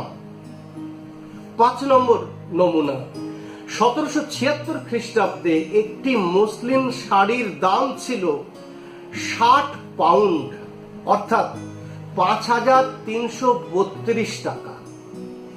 জাহাঙ্গীরের সময়ে একটি অতি উৎকৃষ্ট মসলিন, যার নাম ছিল আরবিতে আবরোয়ান, এই আবরোয়ান শাড়িটি বিক্রি হয়েছিল 400 পাউন্ড দামে অর্থাৎ ভারতীয় মূল্যে, সেকালের ভারতীয় মূল্যে 35,550 টাকা। 6 নম্বর উদাহরণ, মোগল সম্রাজ্ঞী নূরজাহানের অত্যন্ত প্রিয় পোশাক ছিল মসলিন। তারই আদেশে মোগল সম্রাটরা বাংলার বাইরে মসলিনের রপ্তানি বন্ধ করার জন্য প্রচার করেছিলেন। তারই উৎসাহে বাংলার সম্ভ্রান্ত নগরগুলিতে মসলিনের কদর বেড়েছিল। সবশেষে যে উদাহরণটি দেব, এটি দীনেশচন্দ্র সেনের ব্যক্তিগত অভিজ্ঞতার কথা। দীনেশচন্দ্র সেন জানিয়েছেন, তিনি এক প্রিয়জনের কাছ থেকে 4টি পৈতা উপহার পেয়েছিলেন, যার দৈর্ঘ্য ছিল 240 হাত, এবং সেগুলি একটি বড় এলাচের খোসার মধ্যে অনায়াসে ঢুকে যেত। এই হলো মসলিন। মসলিন শব্দটি এসেছে আসলে মসৃণ থেকে। মসৃণ মানে চিকন। বাংলা তথা ঢাকার মসলিনের নাম দুনিয়া জোড়া আমরা সবাই জানি। মসলিনের ইতিহাসও সুপ্রাচীন। মসলিন শিল্পের সঙ্গে নারী পুরুষ সকলেই যুক্ত থাকতেন, তবে কেবল মেয়েরা চরকা কাটতেন। চরকা কাটা মানে কার্পাস থেকে সুতো তৈরি করা, আর ছেলেরা সেই সুতো দিয়ে তাঁত বুনতেন। ছেলেদের চরকা কাটা ছিল সামাজিকভাবে অত্যন্ত অসম্মানের কাজ। ঘরের মেয়েরা গরিব বড়লোক নির্বিশেষে চরকা কাটতেন, এমনকি রাজরানীও চরকা কাটতেন। মানে রাজরানীদেরও নিত্যকর্ম ছিল চরকা কাটা। মেয়েদের জীবনের সঙ্গে চরকা এতটাই ওতপ্রোতভাবে জড়িত ছিল যে নানা প্রবাদ প্রবচনে, কিংবদন্তিতে, গল্প কথায় চরকার কথা উঠে এসেছে। আমি দুটো প্রবাদ বলছি। একটা হচ্ছে চরকা আমার ভাতার পুত, আর 2 নম্বর হচ্ছে চরকা দৌলতে আমার দুয়ারে হাতি বাঁধা। চরকা এবং নারী এতটাই কিংবদন্তি প্রতিম হয়ে গিয়েছিল যে চাঁদের কলঙ্ককে আমরা চরকা কাটা বুড়িতে রূপান্তরিত করে দিয়েছি। বৃহৎবঙ্গ, দীনেশচন্দ্র সেনের বৃহৎবঙ্গ বইতে এই নিয়ে অনেক মজার মজার গল্প আছে। আমরা দেখেছি 20 শতকের 80-র দশক পর্যন্ত পশ্চিমবঙ্গের বিভিন্ন মফস্বল শহরে খাদি ও গ্রামোদ্যোগ কেন্দ্রগুলিতে বয়স্ক বা বিধবা মহিলারা চরকা কাটতেন। পশ্চিমবঙ্গে মসলিনের কারবার তেমন ছিল না। ঢাকা থেকে আনানো হতো দামি মসলিন। মসলিন পরা লোক বলতে রাজপরিবার আর বিত্তশালী জমিদার ঘরে বৌঝিরা। সাধারণের মধ্যে সুতি ও রেশমের ব্যবহারই ছিল প্রধান। মূল্যবান ও অভিজাত বস্ত্র হিসেবে মসলিনের খ্যাতি কেবল বহির্বিশ্বে নয়, ভারতের নানা প্রান্তে ছড়িয়ে পড়ছিল। মধ্যযুগের এ প্রান্ত থেকে 19 শতকের ও প্রান্তেও তার কদর এতটুকু হ্রাস পায়নি। কাব্য সাহিত্যের পাতায় নানা নজির ছড়িয়ে আছে। বড় চণ্ডীদাসের শ্রীকৃষ্ণ কীর্তন কাব্যে নেট পাটল নামের এক প্রকার বস্ত্রের কথা উল্লেখ করা হয়েছে, যা আসলে অত্যন্ত মূল্যবান পট্ট বস্ত্র, অর্থাৎ কিনা রেশমের শাড়ি, অর্থাৎ মসলিন। রাধাকে খুশি করবার জন্য বড়াইয়ের মাধ্যমে শ্রীকৃষ্ণ এই বস্ত্রটি পাঠিয়েছিলেন।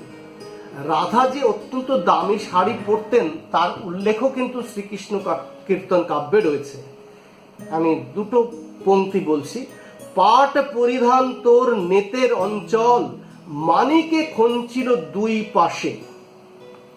বসন্ত রঞ্জন রায় বিদ্যুৎ বল্লভ জানিয়েছেন, নেত বস্ত্র হলো ময়ূরপঙ্খী রেশমের কাপড়। পাট অত্যন্ত মূল্যবান রেশম বস্ত্র ছিল। শাড়ি কথাটিরও উল্লেখ রয়েছে কাব্যের তাল খণ্ডে, যেখানে বড়চণ্ডীদাস লিখছেন, পিন্ধিল পাটের শাড়ি। কুচি অর্থাৎ কুচি দিয়ে শাড়ি পরার বিশেষ রীতিটি আমরা এখনো মনে করি যে দক্ষিণ ভারত থেকে আমদানি করা হয়েছে বাংলায়। এই তথ্যটি সঠিক নয়। মধ্যযুগে মেয়েদের কুচি দিয়ে শাড়ি পরতে দেখা গেছে। বিজয়গুপ্তের পদ্মা পুরাণে গোয়ালিনী বেশে মনসা উল্লাসে পরিল পাটের শাড়ি, সেই সঙ্গে কোট আনকোট, নেতের বসন দিল কুচাইয়া স্থান, নেতের বসন দিল কুচাইয়া স্থান। অর্থাৎ কুচি দিয়ে মনসা শাড়ি পরেছিল সেদিন। কোমর থেকে নিচে ও উপরে শাড়িকে 2 বেড় দিয়ে পরার রীতিকে বলা হয় দোছোট। বিজয়গুপ্ত শাড়ির দৈর্ঘ্য উল্লেখ করতে ভোলেননি। দোছোট করিয়া পরে 12 হাত শাড়ি। মুকুন্দ চক্রবর্তীও একইভাবে শাড়ি পরার কথা বলেছেন, দোছোট করিয়া পরে 12 হাত ভুনি। কবি কঙ্কন চণ্ডীতে যে যে শাড়ির কথা আমরা পাচ্ছি, আমি একটা একটা করে উল্লেখ করছি। পাটের শাড়ির কথা পাচ্ছি, পাটের পাছড়া বলা হচ্ছে, তসরের শাড়ি, মেঘডম্বুর শাড়ি, খুঁইয়ার শাড়ি, খুঁইয়ার ধুতির কথাও আছে, হরিদ্রাজুত শাড়ি, হরিদ্রাজুত মানে ধুতিকে হলুদের রঙে চুবিয়ে শাড়ি করা হতো এবং ধুতিও হলুদ রঙের রং করা হতো। মোটা কাপড়ের আটপৌরে শাড়িকে বলা হতো গড়া। তন্তুবায় ঘুনি ধুতি, খাদি বুনে গড়া। গড়া কোথাও কোথাও আবার দামি সিল্ক, কোথাও কোথাও আবার মোটা সুতির শাড়ি। কেতকা দাস ক্ষেমানন্দের মনসা মঙ্গল কাব্যে চাঁদ সদাগরকে ছলনা করবার জন্য মনসা যে মোহিনী বেশ ধরেছিল তার অন্যতম উপকরণ ছিল মসলিন। এই মসলিনের বিবরণ কবি লিখছেন, মাপিলে শতেক হাত সমান বসন, মুঠিতে রাখিতে পারে গুড়াই যখন। কি চমৎকার দেখুন, 100 হাত শাড়ি এক মুঠোতে ধরে যেত। এই শাড়ি তৈরি করেছিলেন স্বয়ং বিশ্বকর্মা, রূপার পরাণ আর হেমগুনা টানা দিয়ে, অর্থাৎ রূপোর পোড়েনে সোনার সুতোর টানা দেওয়া হয়েছিল। বাংলার তাঁতিরা যে সত্যি বিশ্বকর্মার মতন সুনিপুণ শিল্পী ছিলেন এতে কোনো সন্দেহ নেই। ক্ষেমানন্দের মনসামঙ্গলের রচনাকাল 1640 থেকে 50 খ্রিস্টাব্দ। ফলে বোঝাই যাচ্ছে সেই সময় বাংলা তাঁত শিল্প কতখানি উন্নত হয়েছিল। বঙ্কিমচন্দ্রের কপালকুণ্ডলা উপন্যাসে মসলিনের ইঙ্গিত আছে। এই উপন্যাসের পটভূমি জাহাঙ্গীরের সমকাল। বঙ্কিমচন্দ্র রীতিমতো গবেষণা করেই উপন্যাসটি লিখেছিলেন। কপালকুণ্ডলা তথা মৃন্ময়ী সপ্তগ্রামে নবকুমারের গৃহে এসেছে। শ্যামা সুন্দরী তার চুল বেঁধে দিচ্ছে আর ছড়া কাটছে। ছড়াটি শুনুন, বাঁধবো চুলের রাস, পরাবো চিকন বাস, খোঁপায় দোলাবো তোর ফুল। এই চিকন বাস হলো আসলে মসলিন। আগেই আমরা বলেছি জাহাঙ্গীরের এবং বিশেষত নূরজাহানের অত্যন্ত প্রিয় বস্ত্র ছিল মসলিন। তাছাড়া নবকুমার যেখানকার ভূমিপুত্র, সেই সপ্তগ্রাম ছিল বস্ত্র বাণিজ্যের অন্যতম বন্দর। ফলে সম্পন্ন ও সৌন্দর্য প্রিয় নবকুমার যে তার স্ত্রীকে চিকনবাস পরাবেন, বঙ্কিমের এই ধারণা গবেষণালব্ধ এবং রীতিমতো ইতিহাস সম্মত। ভারতচন্দ্রের বিদ্যাসুন্দরের কাহিনীতে বারে বারে ধুতি ও শাড়ির কথা এসেছে। ধুতি সাধারণ হলেও শাড়ি কিন্তু চিকন হিসেবেই বর্ণিত। অন্নদামঙ্গল কাব্যে ভারতচন্দ্র বিভিন্ন প্রসঙ্গে কিছু কিছু পোশাক আশাকের যৎসামান্য উল্লেখ করেছেন। কবির বয়ান থেকে ইঙ্গিতে অনুমানে সে সময়কার বসন সংস্কৃতির কিছুটা প্রবণতা আমরা বুঝে নিতে পারি। কৃষ্ণনগরের অধিপতি রাজা কৃষ্ণচন্দ্র যে বেশে রাজসভা আলো করতেন তার সম্পূর্ণ বিবরণ ভারতচন্দ্র দেননি, কিন্তু যেটুকু দিয়েছেন তার থেকে বেশ খানিকটা অনুমান করে নেওয়া চলে। কবি ছবি আঁকছেন এইরকম, ছত্রদণ্ড আড়ানি চামর মোর ছল, সর্পেচ মূর্ছা কলগি নির্মল। ওই যে ছত্রদণ্ড ময়ূরের পালক দিয়ে প্রস্তুত পাখা, পাগড়ির উপর জড়াবার জন্য মূল্যবান বস্ত্র, অনুমান করা যেতে পারে এই বস্ত্র রেশমের বা মুসলিন। এবং পাগড়ির সামনে উট বা বকের পালকের কথা উল্লেখ করা হলো, এতেই রাজপুরুষটির বাকি বস্ত্র সম্ভার কিন্তু আমরা অনুমান করে নিতে পারি। এবং আরো অনুমান করতে পারি যে ঊর্ধ্বাঙ্গে রয়েছে চাপকান বা আচকান, তাতে রত্নখচিত বোতাম অথবা বোতামের বদলে জড়ি দেওয়া রেশমের ফিতাও হতে পারে, জড়ির কাজ করা চাপকানের কিনার বা পাড়, এবং অধোবাসে দুটি বস্ত্র থাকতে পারে, ধুতি বা ইজের। পায়ে বুট মোজার শোভা থাকবে না তা তো আর হয় না। আমরা অন্নদামঙ্গলে চলে আসি গৌরীর প্রসঙ্গে। গৌরীর বিবাহ সভায় শিবের বেশ বর্ণনায় ভারতচন্দ্র একসঙ্গে দুজন মানুষকে হাজির করছেন, যার একজন প্রান্তিক অবর শিব অপরজন বিত্তশালী সম্ভ্রান্ত ঘরের শিব। অলপ্যে নারদ শিবকে অতি চেনা ক্লাসিক বেশভূষায় সাজিয়ে দিয়েছিল মেনকার সঙ্গে মশকরা করবেন বলে। নারদের নির্দেশে শোভিত শিবের বরবেশ থেকে জীবন্ত কোমর বন্ধনী যখন নিজ প্রাণনাশের আশঙ্কায় প্রভুকে ত্যাগ করে, তখন শাশুড়িকে প্রদীপ নিভিয়ে লম্বা ঘোমটা টেনে লাজ রক্ষা করতে হয়েছিল। তারপরেই কবি তার চেনা জগতের বর বেশে শিবকে পাঠালেন একেবারে বিচিত্র বসন বেশে, এবং তার পাশে সুসজ্জিত গৌরী। তখন বাকছাল হয়ে গেল দিব্য বস্ত্র, অর্থাৎ রেশমের তৈরি ধুতি, পৈতাটি হয়ে গেল দিব্য, গায়ে মুখে মাথায় ছাই হয়ে গেল চন্দন চূর্ণ, জটাজুটো হয়ে গেল মণিমাণিক্যে গড়া বিয়ের মুকুট। দরিদ্র হরগৌরীর দাম্পত্য সহযাত্রার ছবিতেও আমরা পাই সাধারণ গার্হস্থ্য নারীর পোশাক। সেখানে অভাবের ফিরিস্তি দিচ্ছে গৌরী, শিবকে অভিযুক্ত করছেন এবং বলছেন, সামান্য শাখা শাড়ি সিন্দুর চন্দন পান গুয়া কোটানকোট দিতে পারে না যে, সে কেমন স্বামী। শিবের বেশ নিয়ে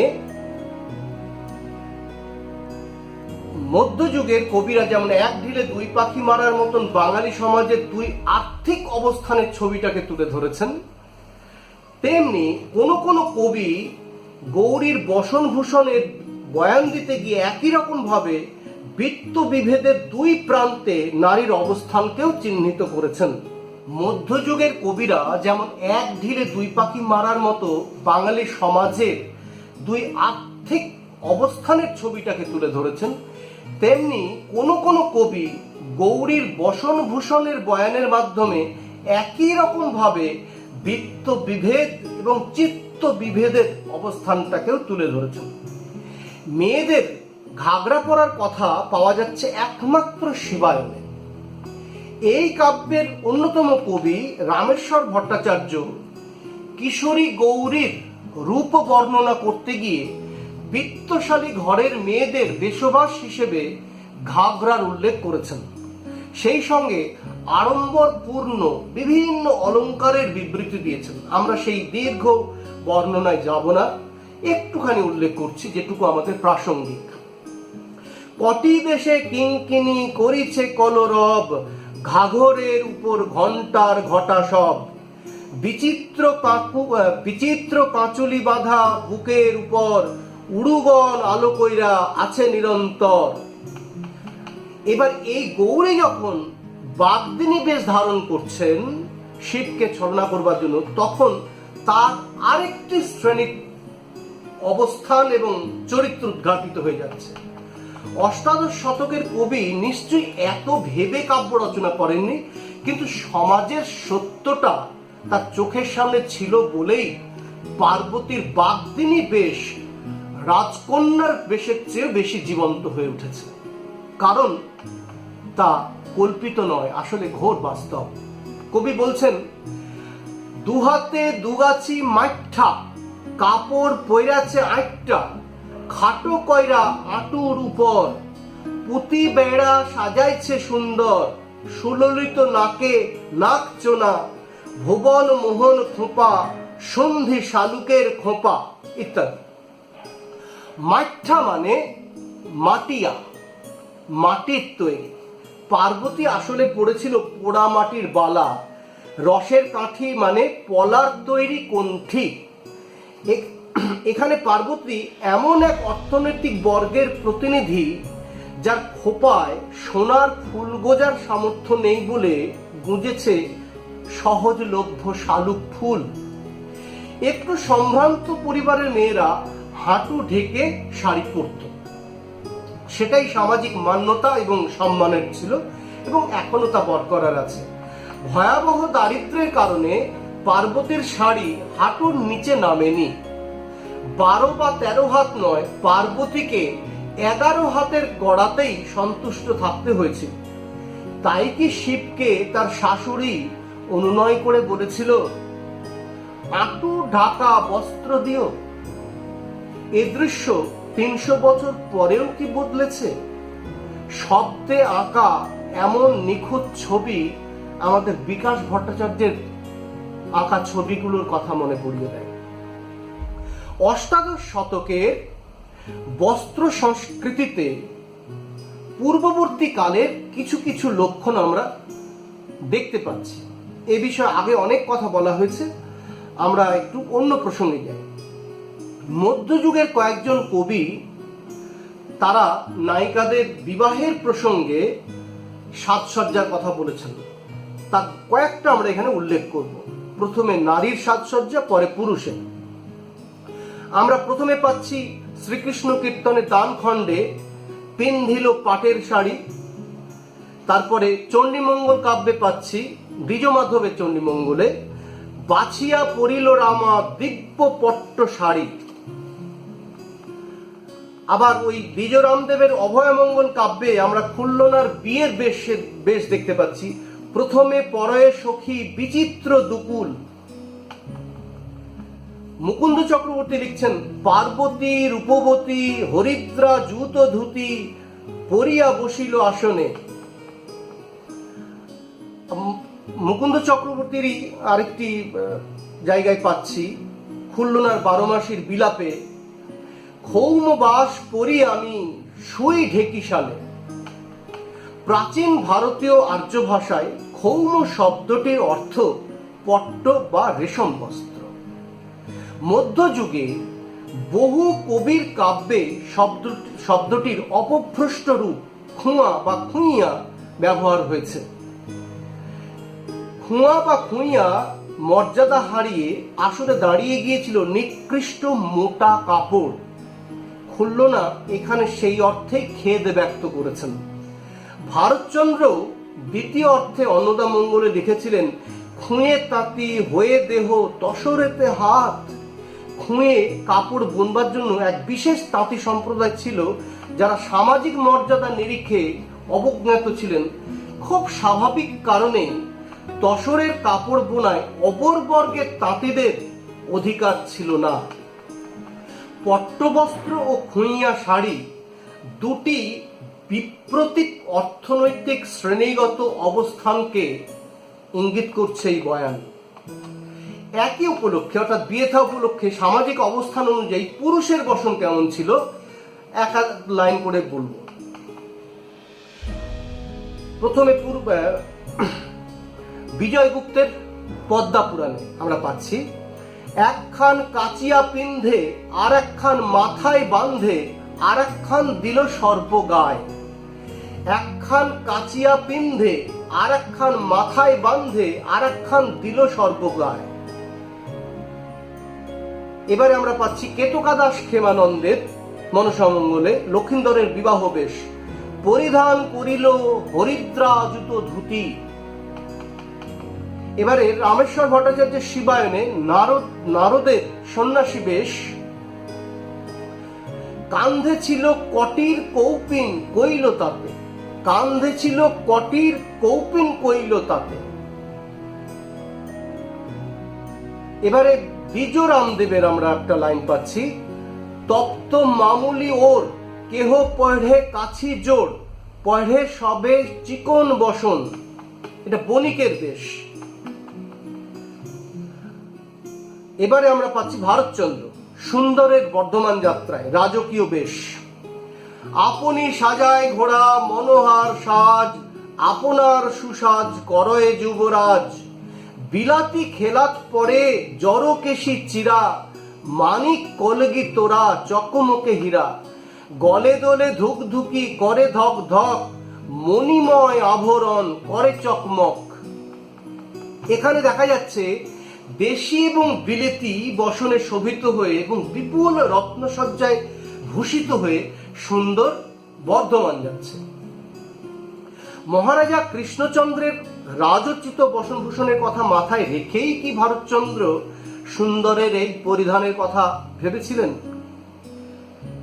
এদিক থেকে কিন্তু আরেকটি তথ্য আমরা পাচ্ছি, যেখানে রাজবেশ সত্ত্বেও বর্ধমানে সুন্দরের বিদ্যার্থী পরিচয় নেওয়ার সময় দারীরা সুন্দরকে জিজ্ঞাসা করেছিল যে খুঙ্গি পুঁথি ধুতি পরনে নেই কেন? খুঙ্গি পুঁথি ধুতি এটা হচ্ছে বিদ্যার্থীর পোশাক। খুঙ্গি মানে খাগ, খাগের কলম, পুঁথি মানে পুঁথি পুস্তক, আর ধুতি এই ছিল সেকালের ছাত্রদের পোশাক। এতে জানা গেল যে ছাত্রদের এই পোশাকও কিন্তু অষ্টাদশ 19 শতক পর্যন্ত চলে এসেছে। পঞ্চদশ থেকে অষ্টাদশ এমনকি 19 শতক পর্যন্ত বাঙালির বসনে কোনো বৈপ্লবিক পরিবর্তন ঘটেনি। যা কিছু বিবর্তন রূপান্তর ঘটেছে মূলত রাজপদস্থ পুরুষের ফর্মাল ড্রেসে। মেয়েদের বেশবাস কোনো কালেই খুব একটা অদল বদল ঘটেনি। অবশ্য শ্রেণীগত অবস্থানের জন্য বেশবাসের দামে এবং মানে এবং ভারে বিস্তর ফারাক ছিল। ধনীর দুলালি থেকে কাঙালিনী নারী কয়েকশো বছর ধরে কেবল এক বস্ত্রের শাড়িই পরেছে। অবস্থাপন্ন ঘরের মেয়েরা এবং বিবাহ সভায় প্রায় সকল নারী শাড়ি ও কাঁচুলি পরে লাজ রক্ষা ও সৌন্দর্য চর্চা দুটোই করেছে। শ্রীকৃষ্ণ কীর্তন থেকে অন্নদা মঙ্গল এর কোনো ব্যতিক্রম আমরা দেখতে পাচ্ছি না। আরব দুনিয়ার এই যে কেটে কেটে সেলাই করে যে পোশাক তৈরি করার সংস্কৃতি এবং যে পোশাক দিয়ে আমরা নিম্নাঙ্গ, ঊর্ধ্বাঙ্গ এবং মস্তক ঢেকেছি, সেই মুসলমানি বসন কিন্তু অদ্ভুত ব্যাপার হিন্দু নারীরা পরিধান করেন। এমনকি 19 শতকেও নয়, বরং আমরা একটা বিপরীত চিত্র দেখতে পাচ্ছি। মুসলমান ঘরের মেয়েরাও কিন্তু হিন্দুদের মতন শাড়ি গ্রহণ করেছেন। এই কারণে বাঙালির জাতীয় পোশাকের অভাব নিয়ে রবীন্দ্রনাথ বেশ চিন্তা ভাবনা করতেন। তিনি একগুচ্ছ প্রবন্ধ লিখেছেন সমাজ নামের একটি গ্রন্থে। সেখানে একটি প্রবন্ধ আছে কোট বা চাপকান। এই প্রবন্ধে রবীন্দ্রনাথ বাঙালির জাতীয় পোশাক কি হওয়া উচিত সে কথা বলতে গিয়ে বেশ গুরুত্বপূর্ণ কতগুলি কথা বলেছেন, যে কথাগুলো আমরা এখানে উদ্ধৃত করব। খুবই গুরুত্বপূর্ণ কথা। তিনি লিখছেন, কাপড়ের উপর মানুষ নির্ভর করে না, মানুষের উপর কাপড় নির্ভর করে, এবং সে হিসাবে মোটা ধুতি চাদর লেশমাত্র লজ্জাকর নহে। বিদ্যাসাগর, একা বিদ্যাসাগর নহেন, আমাদের দেশে বহু সংখ্যক মোটা চাদরধারী ব্রাহ্মণ পণ্ডিতদের সহিত গৌরবে গাম্ভীর্যে কর্তাগ্রস্ত কোনো বিলাত ফেরতি তুলনীয় হইতে পারে না। যে ব্রাহ্মণরা এককালে ভারতবর্ষকে সভ্যতার উচ্চ শিখরে উত্তীর্ণ করিয়াছিলেন, তাহাদের বসনের একান্ত বিরলতা জগৎ বিখ্যাত। কিন্তু সে সকল তর্ক তুলিতে চাহি না, কারণ সময়ের পরিবর্তন হইয়াছে এবং সেই পরিবর্তনের একেবারে বিপরীত মুখে চলিতে গেলে আত্মরক্ষা করা অসম্ভব হইয়া উঠে। অতএব এ কথা স্বীকার করিতে হইবে যে বাংলাদেশে যেভাবে ধুতি চাদর পরা হয় তাহা আধুনিক কাজকর্ম এবং আপিস আদালতের উপযোগী নয়, কিন্তু আজকাল চাপকানের প্রতি সে দোষারোপ করা যায় না। এরপরেই তিনি একটা মোক্ষম কথা বললেন, যা বাঙালি পোশাক বিবর্তনের মোদ্দা কথা। এই একই প্রবন্ধে তিনি লিখছেন, খুব গুরুত্বপূর্ণ কথা, মানে আমাদের ভারতের তথা বাংলার যে সমন্বয়ী সংস্কৃতি, সেই সংস্কৃতির মূল মর্মবস্তু রবীন্দ্রনাথের এই বক্তব্যে আমরা পাচ্ছি। তিনি লিখছেন, মুসলমানদের সহিত বসন ভূষণ শিল্প সাহিত্যে আমাদের এমন ঘনিষ্ঠ আদান প্রদান হইয়া গেছে যে উহার মধ্যে কতটা কাল তাহার সীমা নির্ধারণ করা কঠিন। চাপকান হিন্দু মুসলমানের মিলিত বস্ত্র, উহা যে সকল পরিবর্তনের মধ্য দিয়া বর্তমান আকারে পরিণত হইয়াছে, তাহাতে হিন্দু মুসলমান উভয়ই সহায়তা করিয়াছে। এখনো পশ্চিমে ভিন্ন ভিন্ন রাজাধিকারে চাপকানের অনেক বৈচিত্র্য দেখা যায়। সে বৈচিত্র্য যে একমাত্র মুসলমানের কর্তৃত্ব তাহা নহে, তাহার মধ্যে হিন্দুরও স্বাধীনতা আছে। যেমন আমাদের ভারতবর্ষীয় সঙ্গীত মুসলমানেরও বটে, হিন্দুরও বটে, তাহাতে উভয় জাতীয় গুণেরই হাত আছে। যেমন মুসলমান রাজ্য প্রণালীতে হিন্দু মুসলমান উভয়েরই স্বাধীন ঐক্য ছিল, তাহা না হইয়া যায় না। কারণ মুসলমানগণ ভারতবর্ষের অধিবাসী ছিল, তাহাদের শিল্প বিলাস ও নীতি পদ্ধতির আদর্শ ভারতবর্ষ হইতে সুদূরে থাকিয়া আপন আদিমতা রক্ষা করে নাই। এবং মুসলমান যেমন বলের দ্বারা ভারতবর্ষকে আপনা করিয়া লইয়াছিল, ভারতবর্ষ তেমনি স্বভাবের অমোঘ নিয়মে কেবল আপন বিপুলতা, আপন নিগূঢ় প্রাণ শক্তি দ্বারা মুসলমানকে আপনার করিয়া লইয়াছিল। চিত্র, স্থাপত্য, বস্ত্র বয়ন, সূচি শিল্প, ধাতু দ্রব্য নির্মাণ, দন্তকার্য, নৃত্য, গীত এবং রাজকার্য মুসলমানের আমলে ইহার কোনোটাই একমাত্র মুসলমান বা হিন্দুর দ্বারা হয় নাই, উভয়ে পাশাপাশি বসিয়া হইয়াছে। তখন ভারতবর্ষের যে একটি বাহ্যাবরণ নির্মিত হইতেছিল, তাহাতে হিন্দু ও মুসলমান ভারতবর্ষে ডান হাত ও বাম হাত হইয়া টানা ও পোড়েন বুনিতেছিল। অতএব যে বেশ আমাদের জাতীয় বেশ হইবে, তাহা হিন্দু মুসলমানের বেশ।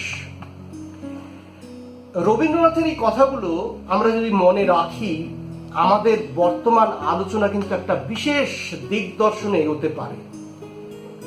বাঙালির জাতীয় পোশাকের মানদণ্ড কি হবে বলতে গিয়ে রবীন্দ্রনাথ যে মূল্যবান পথ নির্দেশ দিয়েছেন, তাকে নস্যাৎ করার কোনো জায়গা নেই।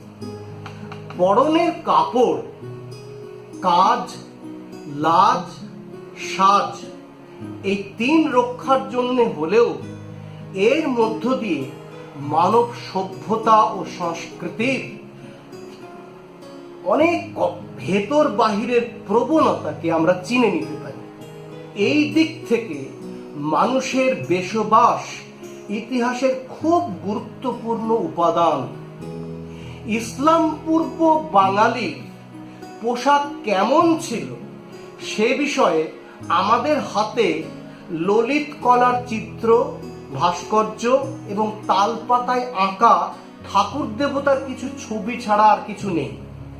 কিন্তু তার পরের কালে বাঙালির বসন সংস্কৃতির কথা বলতে গেলে যে সমস্ত ইতিহাস সামগ্রী আমাদের হাতে এসে পড়ে, সেগুলি এই আদি মধ্যযুগ থেকে শুরু করে একেবারে আধুনিক যুগ পর্যন্ত যত আমরা কাব্য সাহিত্য পাচ্ছি, সেই কাব্য সাহিত্যই আমাদের সেই বসন সংস্কৃতির ইতিহাস রচনার অন্যতম উপাদান।